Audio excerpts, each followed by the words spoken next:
He beat Cassie with his fists, then came after her best friend with a hanger. They say no good deed goes unpunished. But what happened to Kerry Morgan was far worse than punishment. She was Cassie Ventura's best friend.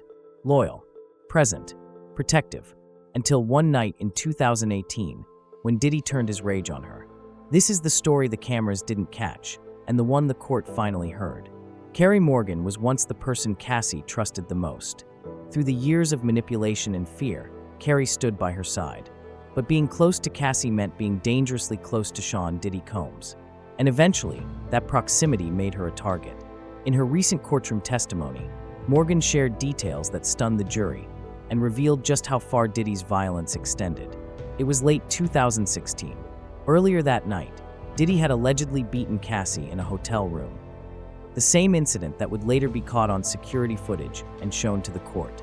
But that wasn't the end of it. Hours later, he appeared at Cassie's apartment. Not to apologize, not to talk, but with a hammer in his hand. Kerry was there, and what she saw would stay with her forever.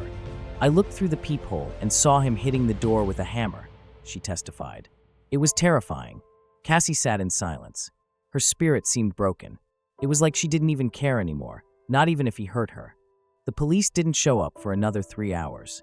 By then, Diddy had left, and no formal report was ever filed. Another violent night, erased, denied, buried. But things didn't stop there. 2 years later, in 2018, Diddy's rage turned directly on Kerry. He accused her of hiding something, that Cassie had cheated on him and Kerry knew about it. There was no proof, just suspicion, and that suspicion nearly killed her. He strangled her. He threw a wooden coat hanger at her head. He cornered her, interrogated her, and by the end of the night, she was in the ER with a concussion. This wasn't just a moment of anger. This was control. This was a message. If you're close to Cassie, you're not safe either. After that night, the friendship between Kerry and Cassie fell apart. Not because they stopped caring, but because the violence had driven a wedge between them. A wedge made of fear, trauma, and silence. And yet, there was one more encounter. Kerry told the court that she and Cassie met again, just once, at a pizzeria, where Cassie allegedly offered her $30,000. But it wasn't a gift.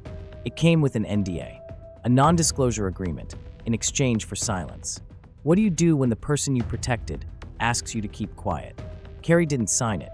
Years passed, and now she's finally telling the truth. Her testimony doesn't just add to the list of accusations. It expands the scope. It shows that Diddy's violence wasn't a series of isolated explosions. It was a system, a pattern, a cycle, and it didn't end with Cassie. It reached her friends, her mind, her silence. Kerry Morgan survived, but not unchanged. And today, her words echo far beyond the courtroom.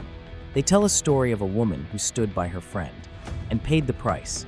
Kerry tried to stay silent, but some truths refused to die in the dark. And now, the world knows exactly what she survived. If you want to follow the full story, from every shocking testimony to the final verdict, make sure to like, comment, and subscribe. More is coming.